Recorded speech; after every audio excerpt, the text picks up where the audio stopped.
ఎవ్వరము తప్పులు చేయని వాళ్ళం కాదు, మహానుభావులే అంగీకరించారు. యేసుక్రీస్తు లాంటి మహానుభావుడు ఒక వేశ్య మీద ఎవరో అందరూ వచ్చి రాళ్ళు వేస్తూ ఉంటే తప్పకుండా వెయ్యండి, ఆవిడ నేరమే చేసింది, లోకాన్నంత వ్యభిచారానికి గురి చేయడం ఆవిడ చేసిన నేరమే, నేను అంగీకరిస్తున్నాను. కానీ మీలో ఏ తప్పు చేయని వాడు ఎవడో ముందు రాయి వేయమన్నట్టు. ఎవరి తప్పులు వాళ్ళు ఆలోచించుకున్నారు, రాళ్లన్నీ కింద పడ్డాయి, ఆ యువతి రక్షింపబడింది ప్రభువు చేత. వీళ్ళు వెళ్ళిపోయారు. తర్వాత యేసుక్రీస్తు మహానుభావుని యొక్క మాటలు అలా ఉంటాయి, అమ్మి నేను కూడా నీ మీద రాయి వేయజాలను అన్నాడు. ఎంతటి మహానుభావుడండి!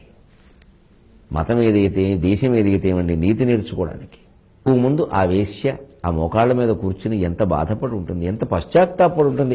ఆవిడ వృత్తి దోషం అనిపిస్తే ఆవిడ మానేసేలా చేశాడు ప్రభు. అంతేకాని రాళ్ళేసి తిట్టా మనం బాధ పెట్టేది. అలా మానతారు ఎవరైనా? ఇంట్లో పిల్లలు తిడితే మానడం లేదే, పైగా ఇంకా ఎక్కువ చేస్తున్నారు. బయట వాళ్ళు ఎందుకు మానతారండి? ఇలాంటివి మత గ్రంథాలలో చాలా ఉన్నాయి. అది బైబిలా, ఖురానా, గీత మనకు అనవసరం. మంచి విషయాలు మనం ప్రచారం చేయాలి.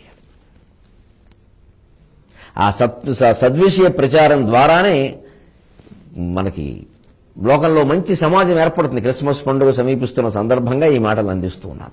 మనకి హైందవులకి అన్ని మతాలు సమానమే, అన్ని ధర్మాలు సమానమే. మనకు కావలసింది మంచి. మనకి పరమత సహనమే కాదు, పరమత ఆమోదానికి కూడా సిద్ధమే.